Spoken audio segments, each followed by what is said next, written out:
Welcome to the only show bringing cops and the community together for some real talk and some real listening. This is uncut. This is uncensored.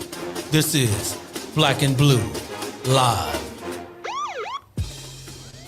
Welcome everybody to Black and Blue Live. How you doing, everybody? My name is Dale. I'm the host, usually of the Black and Blue podcast, but I've been doing this live version here for a few weeks now. So welcome to Black and Blue Live. Today I've got a couple special guests. We're supposed to have a few more, but I had a couple cancellations, such as the life in law enforcement. But let me bring them in here for you. The first guest here is a 20-year veteran. He is a sergeant with the Los Angeles School Police Department out here in Los Angeles, California. Everybody, please help me welcome in Rudy Perez. Hey. Hey, how you doing, sir? Good, Dale. Hey, thanks for having me on today. Yeah, not a problem. Everything treating you okay? Well, it depends on the day and the time, because as we learned, this thing is switching on us every 5 seconds. No doubt. And then our next guest here, he is also a 20-year veteran, but he's with the Los Angeles Police Department. Everybody, please help me welcome in Chris Reza. Hey. How you doing? Thanks for having me. I'm doing well, thank you. Absolutely. So you look good out there. You got your scarf on and everything. Yeah, you're outside, huh? Yeah, we were out in the streets for a little bit, so you got to have the mask on, you know what I mean? Yeah, no doubt. All right, so I brought you guys on today. I wanted to talk about, both of you guys are Latinos. I hope you like my accent there when I said Latino. What is you guys' act? Yeah, a little bit. Yeah, I nailed it. What is your guys' actual ethnic background? Rudy, what is yours? Well, I was born in Guatemala, and then I came over here and I overstayed my stay, and 20 years, this is where I'm at now, and I appreciate this country, this awesome country, and I always tell people I do value the ability to live. And it's interesting. My family has lived in 2 different criminal justice systems, and we choose to live in America because it's an amazing criminal justice system, and that's where I'm from. Yeah, absolutely. And how about you, Chris? What is your ethnic background? Well, I'm probably Mexican American. I was born in East LA, and second generation here. The majority of my family, my mom was born in a small border town in Mexico, Mexicali. So, but I was born in East LA. All right. Born in East LA. I think you remember that song made famous by. Yeah, that was good. Chich Marin. Yes. Yeah, his parody on that Bruce Springsteen song. So, yeah, that was good stuff. All right. So before Yeah. we get going, I want to let everybody know we are simulcast right now on Facebook, YouTube, Twitter, Twitch, and Periscope. So be sure to send in your comments and your questions. Let everybody know about this discussion going on. I think we've got one comment on here already from a Jason Ramdwar. He said, "Do your thing, Chris." So I guess that's one of your buddies there. So, all right. So do your thing today. All right. Yeah. Yeah. So I wanted to bring you guys on and talk about relations. I know we've got a lot of things going on in law enforcement out here in Los Angeles in particular with protest and BLM and COVID-19 and all that. Chris, you said you got on your mask because you were outside earlier. So it's trying times for all of us. But, for a lot in the black and brown community, it can be really trying times because of what happened with George Floyd back in Minnesota and all that. Rudy, why don't you tell me your take on that, first of all, when you first saw that incident that happened back east?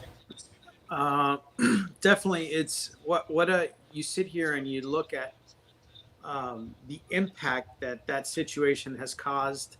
And obviously, I haven't talked to one law enforcement officer that doesn't look at that situation and say, "Wow, what poor tactics that officer used," and condemning the issue and the challenge that they're going through now is damaging. I was actually in Minneapolis a few weeks ago, and I got to go to the actual location, and it was very difficult to see that community go through that process. And you remember the 1992 riots when you were a kid here in LA, and you go, wow, it brought back memories. But you just kind of go, okay, how do we press forward as a community?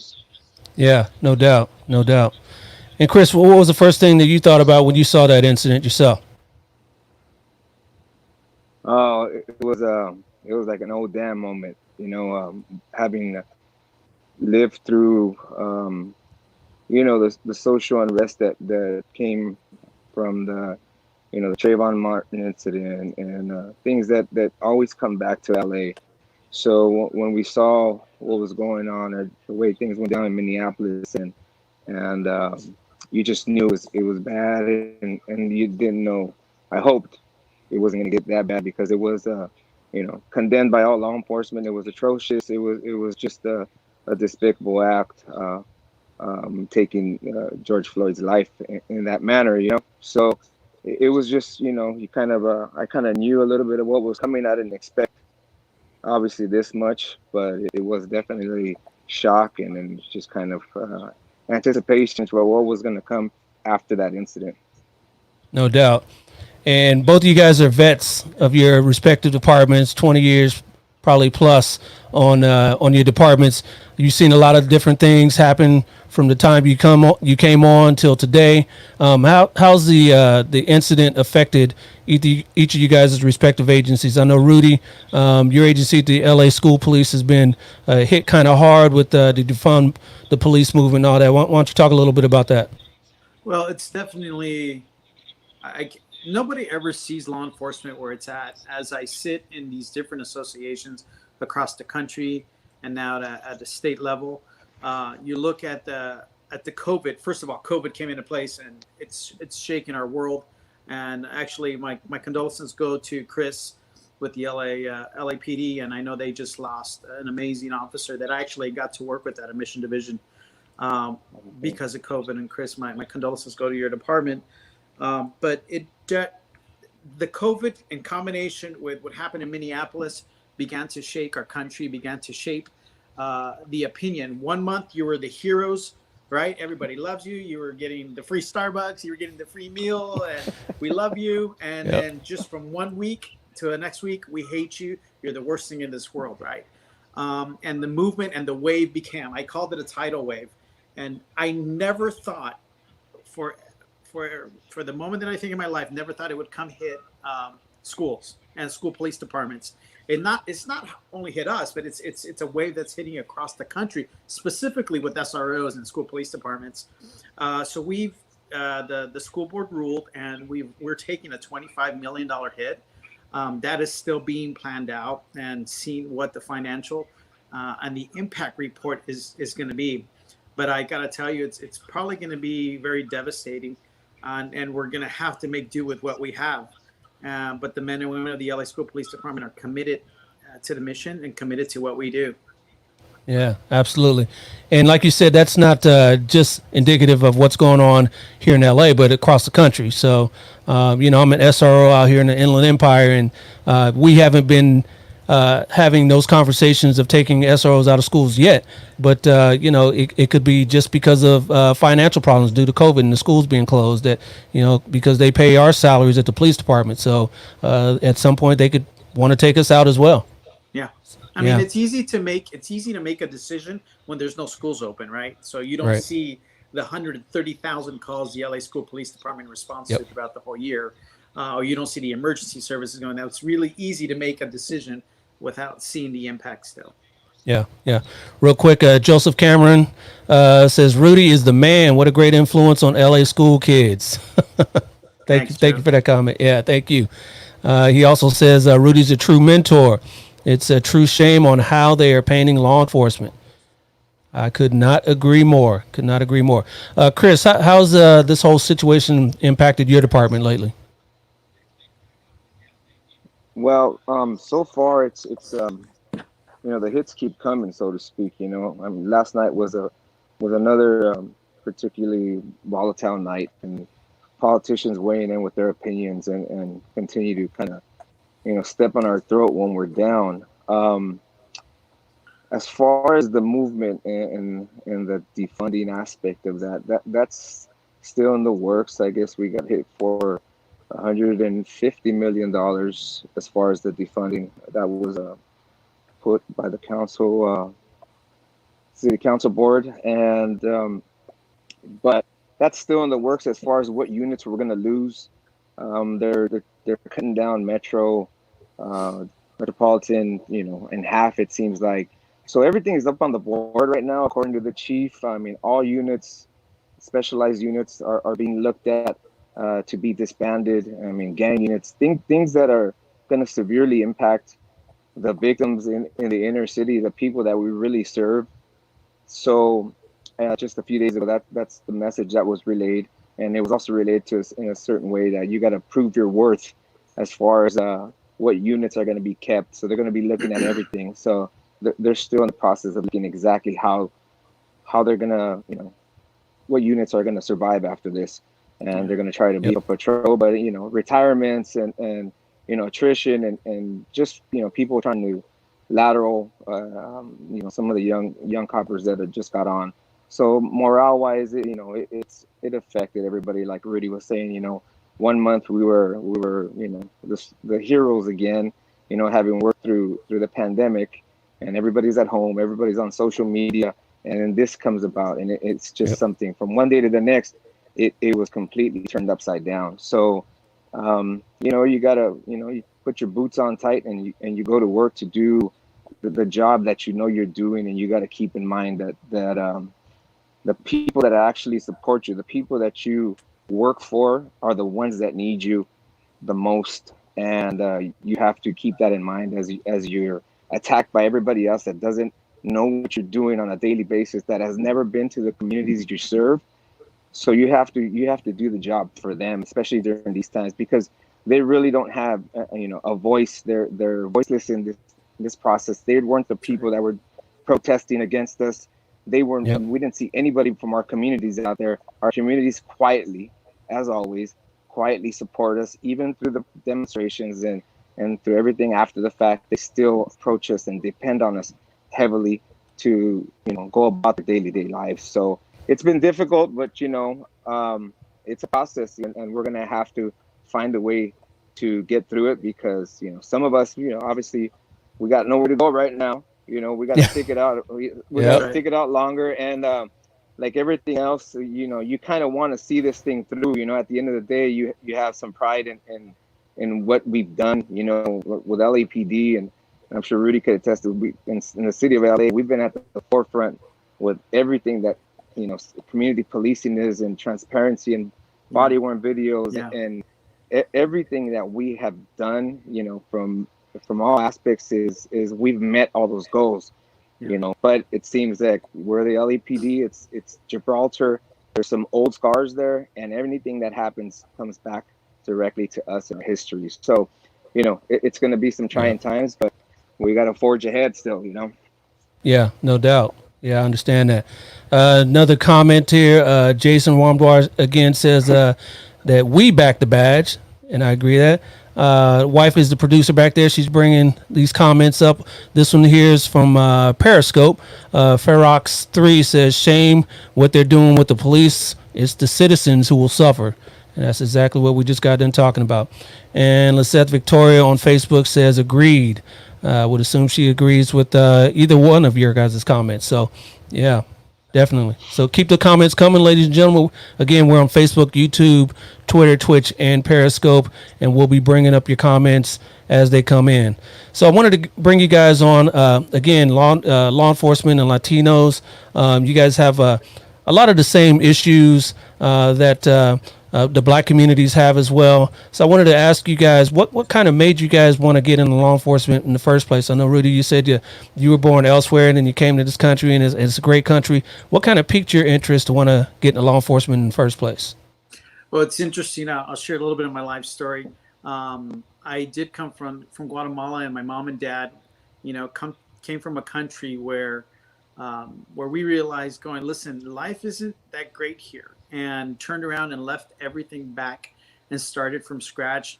We came in and we lived in a 1-bedroom apartment in the city of Van Nuys, and then had the ability to move into the projects up in Pacoima, and go from a 1-bedroom apartment to a 3-bedroom apartment in the projects was the world for me, and it was the mansion for me. But you don't realize where you're living till you continue to keep moving up. And where we lived, it was very interesting. It was always, get down when you hear the gunshots, or you would see a lot of the drugs and narcotics. And one of the first things that I ever saw, if you remember, I'm sure Chris will remember, the Housing Authority. Housing Authority was around, and they used to police the projects back then. And back in the day, Housing Authority played no joke. They were just like, they weren't playing jokes. And I'll never forget this police officer just chasing this guy down, and the guy he chased down was one mean gangster in that area. And then in my mind, I was like, I like that. I want to do that. I want to catch bad guys. And I had the choice, and I'm sure Chris did too. You had the choices, whether you picked to gangbang or you picked to do something with your life. And it had to do with the ability to have different mentors, different people on one side, come this way, come the other way. I thank God and my Christian beliefs that he gave me the wisdom and put the right people in the right places. And because of certain situations that we had living in our places, I saw a lot of police activity, but I was never about, I hate the police. My parents taught me you respect the police. Actually, I wasn't even allowed to call them cops. You were supposed to say police officer. Don't call them cops. And long story short, I became a lifeguard. In between a lifeguard, I was contemplating becoming a fireman. You know how that goes with firemen. No. Who wants to be a hose dragger? Yeah. But at the end of it, I turned around and I said, hey, I want to be a police officer, and specifically because I worked with kids in the inner city, and my mom and dad are pastors and working with youth. And I said, hey, I really want to keep working with the youth. And long story short, I found the LA School Police Department. 20 years later, I moved up from officer to detective bureau, through now a sergeant, and being part of these huge organizations like the National Association of School Resource Officers, the California Coalition of Law Enforcement Associations. So representing now law enforcement as a Latino, it makes me have a voice, and I'm proud of it. I'm proud of doing what I do. Yeah, it's awesome. What are you actually doing now in your position as sergeant over there? So I'm the chief adjutant, and at this moment, it was interesting because I started off with one chief that retired, and then, as you guys have heard, we had a Chief Chamberlain that came in and resigned because of the challenges. And you know what? The man fell on the sword, truly exposing the detrimental issues, as he said in his statement, that we might be facing. And now I have the pleasure to serve under Chief Leslie Ramirez, and she's amazing. So I'm working right now through the challenges as we are working as an agency, going, how are we going to work this through? All right. And Chris, what brought you into law enforcement? What's your story? Well, my story is one of basic. It's a family business. I have two older brothers that are also LAPD. Okay. My eldest brother has 25 years on, and then my middle brother's also got 21. So it was, honestly, it wasn't anything that you could say, oh, I worked my whole life oh, I was going to be a cop or anything. I was going to school, I was going to college, I was playing football, doing all those kinds of things. And once my eldest brother got hired and went the route of the LAPD, and once you start getting a little insight as to what the police life's about, and then you start molding your actions that way, and that's when I pretty much started working towards becoming a cop, and that's what I kind of wanted to do.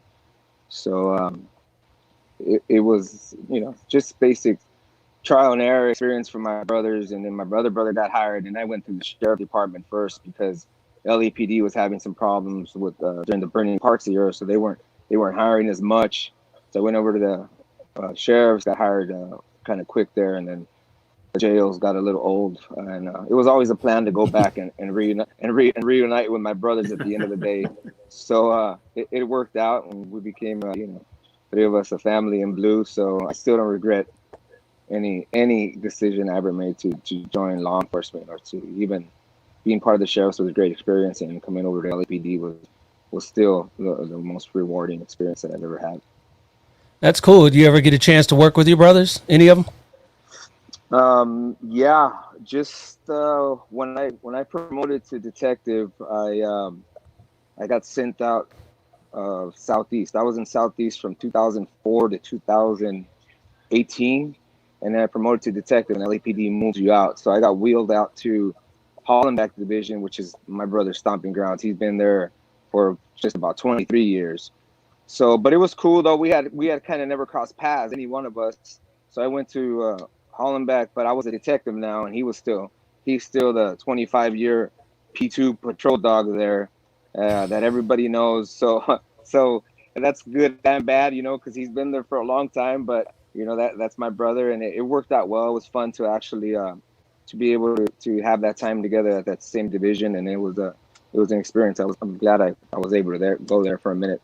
But now after a year there, I got sent back to Southeast. So Okay. So that's where you're at now? yeah, I'm back at Southeast. So I had All right. a 1 year break from Southeast, and they sent me right back. All right. All right. So another comment from Facebook, VVV says, Chris, you watched your music video. It was awesome. Congrats. We will definitely get into that. I wanted to talk about some of you guys' other things, how you guys help the communities out. And I guess since we're on the topic, let's talk about what you like to do when you're not fighting crime out there, Chris. What is it that you do? Well, I took up a singing hobby, of mariachi singing hobby, as it started um, long time ago. I was led to mariachi music and Mexican music by my mom. She had a passion for music, and it's something that I picked up at a very early age. But I kind of put it in the side pocket, and then I started toying with it, all while I was, preparing for the academy, and just, started singing. It starts at parties and functions and a live mariachi, and it starts becoming a little bit of addicting. So I had some good luck with that as I started studying and got a vocal coach and met some people, and I kind of went along with my music career because I did have some events.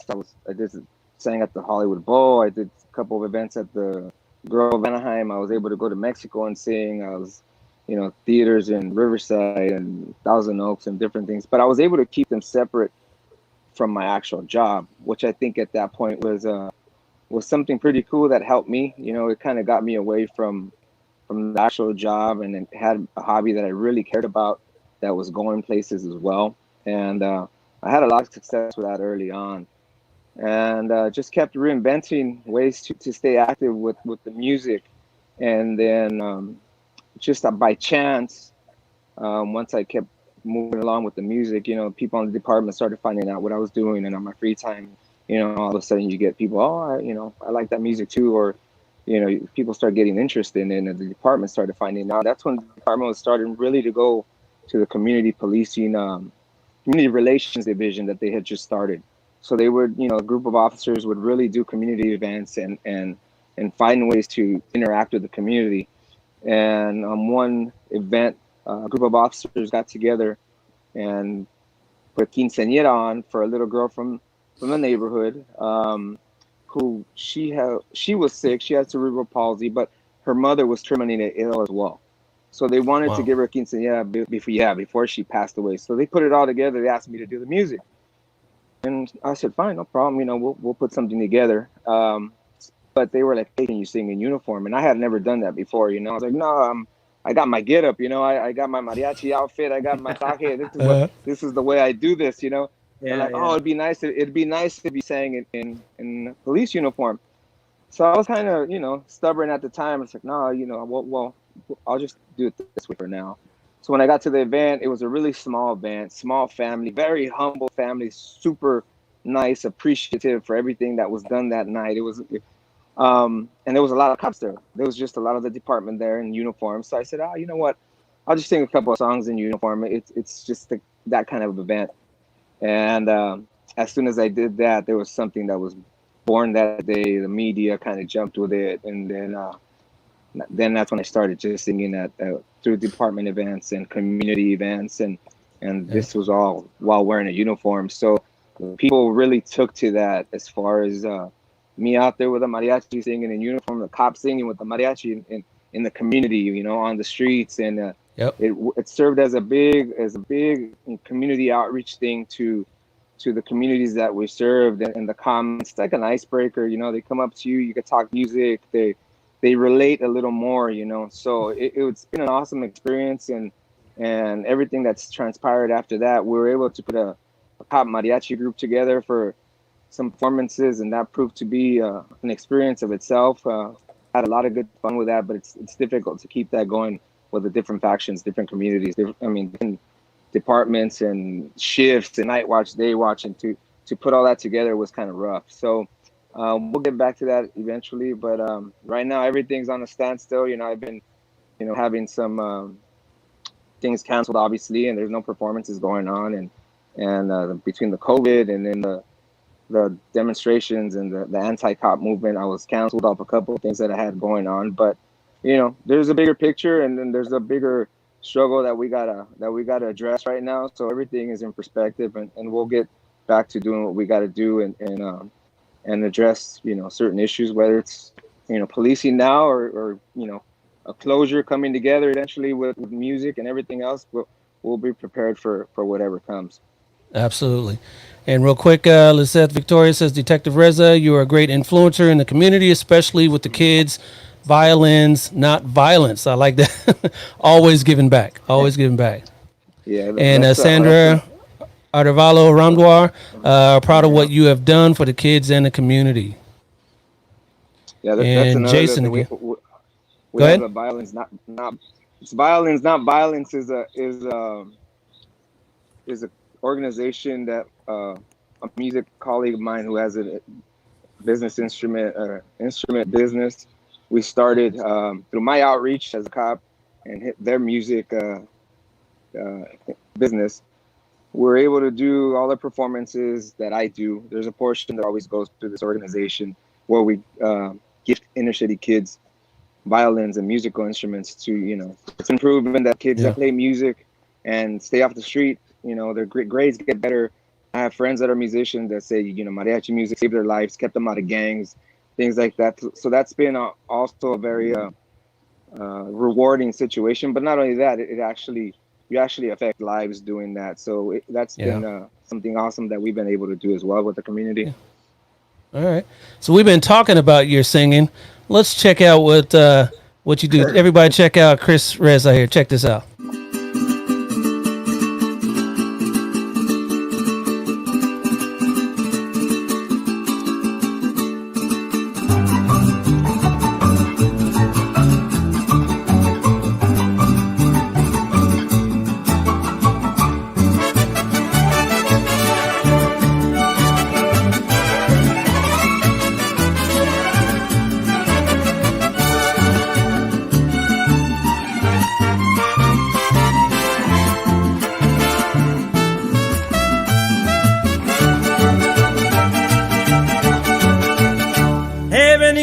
a cantar con toda sinceridad, representando a mi patria. Con mi uniforme azul, mi placa como la luz, brilla de noche y mañana. Estoy para proteger, para ayudar y para servir a toda mi gente hispana. También les quiero ofrecer lo que mi madre me enseñó, la música mexicana. Soy mexicoamericano, a todos les doy la mano. Me siento muy orgulloso de cantarle a mis paisanos. Me gusta cantar canciones, rancheras y muchos sones y alegrarles el alma. ¡Viva México, señores!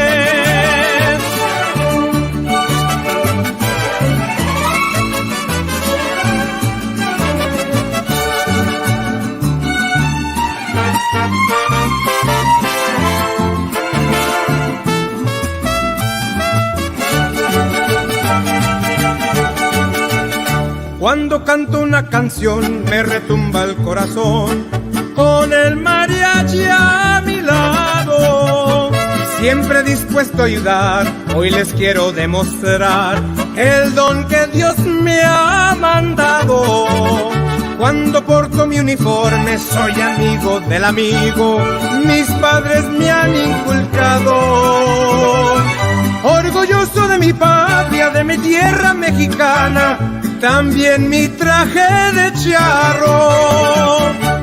Soy mexicoamericano, a todos les doy la mano. Me siento muy orgulloso de cantarle a mis paisanos. Me gusta cantar canciones, rancheras y muchos sones para alegrarles el alma. ¡Viva México, señores!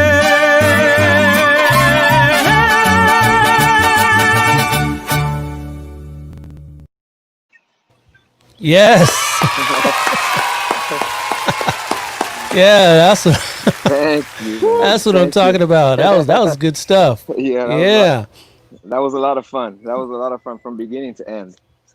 Just putting that whole thing together. The video, the song, it was written, co-written by a friend of mine. The music was put together. It's all an original thing. So it talks about basically, growing up a certain way in music and mariachi community, cops and Mexican American culture, and just embodies everything that we've been trying to do. So, and the video was just a blast to do as well. So it worked out real well. I had a lot of help and support from people along the way. The video is doing pretty good. So, Yeah. a lot of fun. There's a group. All right, and I'm showing a picture now of you and a few other cops. It looks like in a band there. Yeah. You were talking about that earlier. Yeah. It's good stuff. That was Good a lot. stuff. That was a lot of fun. Yeah. All right, and you get a lot of applause. Another person here on Facebook said, "Nice, Chris." From Joseph Cameron said, "Nice, Chris," and you got some claps there. And Sandra saying, "Bravo." Yeah. So yeah, we might have to get you to sing live here. So put you on the spot. Oh, somebody, Mike Victoria Logan says Rudy sings too. Oh, little competition here. All right, we won't put you on the spot, Rudy. No, thanks. All right. So moving on to you, Rudy. I know you're really big, a staunch advocate for schools and SROs, obviously. You are a vice president of some organization. You can tell us about that? Yeah, so vice president of the National Association of School Resource Officers. And a little side story, I actually ended up playing Latin jazz music for years and gospel music. I don't know if you guys remember Andre Crouch. I'm gonna have to compete with Chris here, but I can't compete with those vocals. I was more of a drummer, and I've been a bass player all my life. So definitely playing drums and percussion and bass has been my life in playing gospel music. But in the trajectory of that, I ended up moving into law enforcement, and the National Association of School Resource Officers is an organization that supports the efforts of SROs all over the country. We have about 11,000 that are in the organization. Actually, Dale, that's how me and you met. Yes, sir. Awesome training. We had a great time at the RSA Association. Thank you, RSA, for always hosting stuff like that. Between doing that and running a nonprofit called the Friends of Safe School USA, supporting the efforts of safety and education, it's definitely kept me very busy in these moments and times where we're trying to help out a lot of officers. Even today, we were out Culver City supporting Culver City as they're looking at being possibly defunded. And I have a passion to help the blue and to combine the blue and like you're saying, or the blue and Latino communities. And I think the one thing we do have is we've all experienced, I'm sure, some sort of issues in our life, whether it's racism or some sort of discrimination just for being Latinos. But it doesn't hold us back, and it doesn't determine who we are. I truly believe in the power of forgiveness, because I don't allow people to live for free in my mind, and I'm not going to let them take over that part. And I press forward, I move on, and I find common grounds. I've been able to travel the country, literally 26 states, and having this conversation of communities and policing in schools, and how we can shift our ability to become healthier police officers. That's what I always tell people.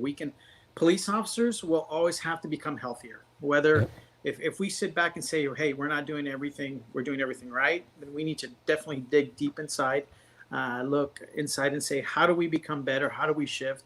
I've been able to go to Ferguson. I've been able to go to Chicago and work with these agencies when we were out there, and definitely bring the perspective of what Los Angeles is the great melting pot that we are, and what we've learned as we teach through scars. And you guys both police agencies that are definitely diverse, but that's the kind of conversation. That's where I spend a lot of my time. I say preaching the blue gospel, if that makes sense. Yeah. And I see you're called on a lot with your agency and on different platforms to speak about what's going on in your agency, your department, and SROs and all that. Let's see, we got a little thing there when remember Delta when they dumped fuel over the LA schools. Yeah. So you were called upon to speak about that. Real quick, Nace L. Exoff, I believe that is, says, way to go, Rudy Perez. Again, we're on Facebook, Twitter, Twitch, YouTube, and Periscope. So please continue to send in your comments and questions, and we'll get them on for the panel if you have any questions. Like I said, you've been called upon different platforms to speak about different issues, and I've got one here for you where you were called upon. So everyone check this out. Here's Rudy on Fox News. Check it out. Both for joining us. The left doesn't just want you to overhaul education. They want to make schools less safe, it turns out. Now, activists here in LA and students also are taking the lead in demanding an end to school safety and police officers. Watch. I think a lot of the students at LAUSD schools feel targeted. I don't think we need police on campus. Any sort of issue can be handled by, I think, just if teachers and administrators. What we really need in order to replace this is support. We need PSWs. We need college counselors. We need spaces for creative expression. Creative expression. Joining me now is Sergeant Rudy Perez, the Public Information Officer for LA School Police Department and Vice President of the National Association for School Resource Officers. Sergeant Perez, is the plan then really to protect kids with what?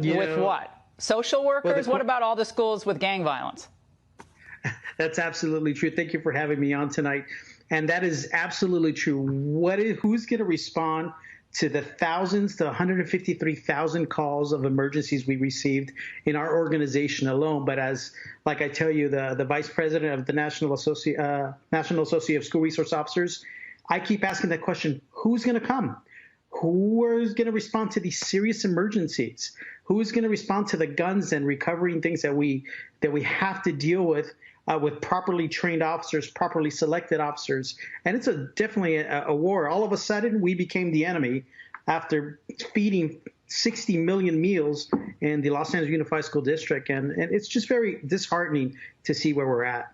Sergeant Perez, what if you could point to one reason why this has happened? And it seems to have happened quite quickly with this attack on foundational institutions in our country, such as just the desire to keep the schools safe with resource officers. These are not LAPD. These are school resource officers. What one thing do you think is to blame? Well, I got to tell you this one. I'll say this. There is a bunch of amazing teachers that have called us and that are standing with us. But this radical world that we are living in teachers union, and I'm talking about the leadership UTLA to come and attack us and take our budget is absolutely ridiculous. And once again, I just say, who's going to do the job? And keep saying, everybody keeps saying hope and opportunity. Well, hope and opportunity aren't going to stand in the front while I've held somebody's head because they have a bullet in their mind, grabbed them and went and jumped into the ambulance with them. And God, thank God we saved them. But who's going to do that? That's the Sergeant question. Perez, didn't you just hit on it? All right. Yeah. That's poignant questions there. You know, who's going to do the job? And, you know, with all this going on, we ask these questions all the time. Is everyone's mics on? Yeah. Okay. Yeah. They're asking these questions all the time. Who's going to do the job? You know, we're talking about social workers going to these calls now. And, you know, we do need change. We do need some better training, better equipped officers to be able to handle different situations. But to definitely defund is not the way to go. Chris, can you hear us? You good there? Yeah, maybe you want to log off, Chris, and log back on. I think you got a connection problem, so we'll do that, and then we'll bring you back. So in the meantime, yeah. Let's see. Here we go. Here. So let's add them back real quick. Hopefully you can hear us now. Hey, so we're can you? Yeah, you can hear us. We can hear you. Yeah. All right. So anyway, okay. I'll do that real quick. Yeah, this is live, ladies and gentlemen. This is live. So VVV on Facebook says, Rudy, as an immigrant myself, it's nice to see how well you represent us. Congrats. Thank you for your work. Thank you very much. And you know, I there's so much work to be done. And you know what? Once again, as law enforcement entities, we got to look within to make ourselves better. But once again, I go back to that conversation where I tell people, I know what it is not to have 911. I know what it is not to have first responders. And when you live in a country where 911 or first responders are truly corrupted, that is very difficult. And that's why you come to the United States and you truly find men and women and a perfect stranger that is willing to run into an emergency and help you. Is a perfect stranger is willing to run into the gunfight to help you. And that's only found in places like the United States. Yeah, and I truly, you know, agree with the ability to say, you know, the difference between us and other countries is we are law abiding and there's order here. We can't lose that. And the silent majority, for the listeners that are out there, there's men and women from the LA School Police Department to the LAPD to the LA County Sheriffs to the Riverside, up and down the state that are willing to do the job. Don't get us wrong. We will become better and healthier officers. But to say that we don't need police officers anymore in some of these places, I go, it is not the answer. Because people don't realize what it is till you need a police. Everybody hates a cop till you need one, right? Till you need one. Yep. I totally agree with that. Chris, are you back? Can you hear us well now? Yeah, I'm back. Okay, good. And you look good. You got the scarf off, and you looking good. Look like you did your hair a little bit. Yeah. Had to keep up with the look that you had in the video. You were looking clean in that video. Yeah, we're a long way from that right now, brother. Yeah, no doubt. Everybody's a little scruffy there. Yeah, well, you know, my department we just authorized facial hair, so you can see I'm growing this here, and yeah, the wife likes it a lot. So, I wanted to talk about Latinos again and role models. Growing up, I know you guys, you know, Chris, you said that, you know, you had family, brothers that were in law enforcement, and Rudy, you decided to go that route as well. But what about mentors? You know, you said you saw some Rudy, you saw some housing authority officers that were taking care of business. But what about in the media? Is there any representation? I want to bring up some examples. I know because TV was a big part of my life growing up, and you know, just seeing African American officers on TV, the few and far between back in the 70s and the 80s, you know, it's something that was definitely needed. So, how about this gentleman right here? Does this guy bring back memories? Anybody? Yeah. How about as a role model for any of you guys? Was Frank Poncherello one of the role models? I don't know if he was for me, but I'll tell you the quick story. One of my biggest role models was my SRO, and which is he's still a cop now. He's a detective with us, and I remember him being such an influential person in our lives, and just kind of going, "Hey, go down the right way." And I truly believe it creates a school to career pipeline when you have mentors. And I had African American mentors, I had white mentors, I had good teachers. I had such a mix of things. I'm sure Chris had numerous influencers in his life. Yeah, definitely. And Chris, being a Latino, how has that helped your community? Are you looked upon as, I'm really close with the Latino community. It's hard not to be here in Southern California, but I married a Latina, so my kids are half Latino as well. She's working the board there, so thank you, baby. But so I'm really ingrained in the community as well as my own. Right. How is the community see you as a police officer when you're coming through and you're doing your business? Well, I think that takes a lot of work depending on the community that you're in. But essentially, the communities we serve are going to respect you for the work that you do. The everyday context that you have, the person that you are, and especially in the inner city, the word gets out quick as to what kind of cop you are, and the respect is mutual. So it takes a lot of time invested in the community to get that respect. And then once they respect you, and you're able to communicate with different factions of the community, black and brown, and it's an endearing thing to be able to have that respect from the community that you serve. So that's been my experience, and it's something that never goes away once you invest the time in the community. You see kids grow up, you become familiar with their families, you become familiar with the needs of the community, and they respect you for caring about the community, caring about them. And it's something, I have people that reach out to me, on social media from the community that I serve with family problems, with, birthdays, with different things that are going on. And that's something really gratifying that you can take away, knowing that, the noise that's out there right now is not the truth. It's not your everyday contact. It's not the people that you come in contact with every day, or the people that know you as a person. It's just the uniform that's being attacked right now. But the work, the body of work that you do throughout your time in the community is what, represents you as a person and as a police officer eventually. Absolutely. Yeah. Here's some more Latinos in popular culture as police officers growing up. Anyone remember this guy here? Remember Edward James Olmos playing Lieutenant on Miami Vice? Yeah. Yeah. How about this one? All the ladies in the 80s used to love this guy here, Andy Garcia. On Internal Affairs. Yeah. Wow. Remember that movie? They used to love Richard Gere, too.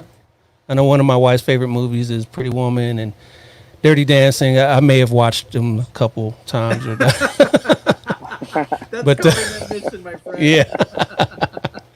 And okay, we got Othaniel Nicholson on Facebook says, appreciate you, brother Rudy Perez. Thank you for laying your life down, which is the greatest expression of love, and you play a pretty mean bass. All right, so there's someone that can attest to your skills on the bass. Maybe we should put something together. I tell people all the time I'm a DJ off duty, so Chris can sing, you can play the bass, and I'll put a couple cuts in, and we'll bridge the gap that way. We'll bridge the gap that way. Sounds good. The possibilities are endless. That's right. Right. Definitely. Well, Chris, I'm sure you can, like you talked about the kids with instruments. It's so much fun to walk into a high school sometimes, and I go, hey, can I play the drums on that? And people are like, yeah, sure, whatever. And then you realize you lay down a 2 and a 4 beat, and you start playing some songs. We're like, oh, okay, you know how to do this. He knows. Yeah. I did drumline for years, right? And you start doing all the LA City cadences, and kids are like, oh, okay, let's do this. Yeah. The shock value in their faces once you do something like that is That's right. Quite an experience. Yeah. It's awesome. Oh yeah. Yeah, no doubt. I work at a school now, but when school was open, I would talk to a lot of kids about hip hop. So, a couple times I've done a few rap battles with them. Can't keep up with the kids nowadays. I got a kind of old school flow to myself, but it was still fun when they can see you as a person, and that's kind of what we're there to do, to make sure that they see us as people and they can come to us when they have problems. So that's good stuff. I love working with kids. Love that. All right. So I appreciate you guys coming on. It was really good information. Good talking to you guys about being Latinos in the community. Any closing thoughts you want to leave us with there, Rudy? Commitment to being in part of the conversation. Look, as law enforcement officers, I always say this: when you're not at the table, you're going to be on the menu. So I encourage leadership at the law enforcement levels, whether it's management, police associations, to meet with your legislators, to meet with your community leaders, be part of the conversation. And it's easy. It's better to hear. Sometimes you got to have the moment, just the time to hear. Seek understanding, seek to be understood, and let's not cause judgment, but let's have real conversations, not one-way conversations, not emotional conversations, but conversations with facts, and the ability to say, if you can find a common ground with your community, find that common ground and keep working at that, because that's the way we're going to have the ability to heal our land again. No doubt, no doubt. Let's get a couple more comments in here before we get your closing thoughts. VVV says, what message about dealing with law enforcement do you want to give our Latino community? Either one of you. Let me bring that comment back up this again. Is what Go ahead, I would Rick. say. So having a lot of contact with Latinos, I would say, do not be afraid of us. And I'm sure Chris can tell you the same thing. We are not the boogeyman that we are meant to be.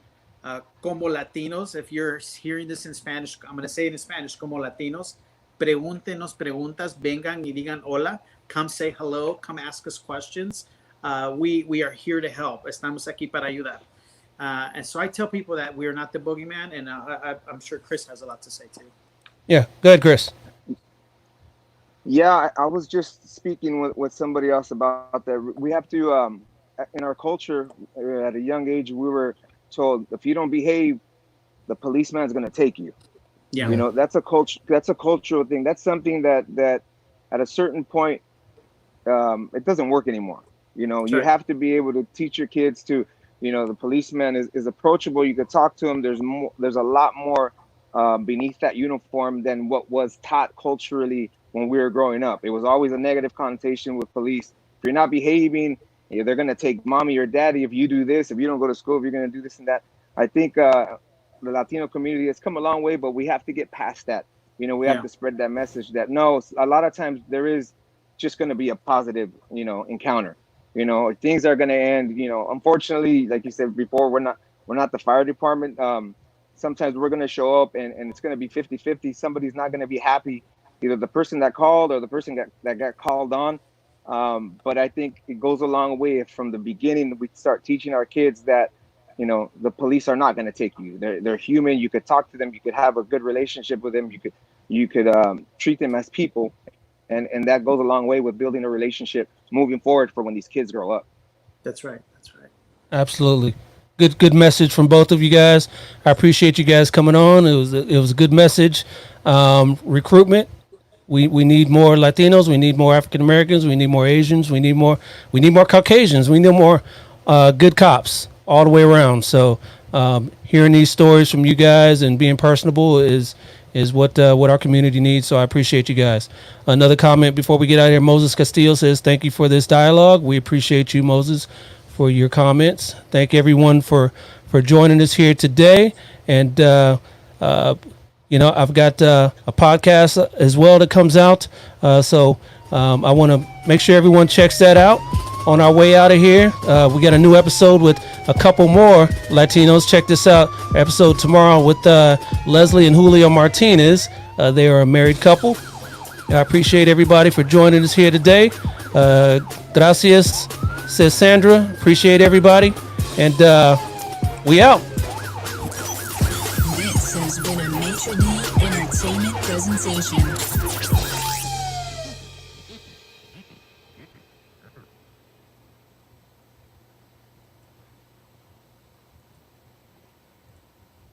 And we out, guys.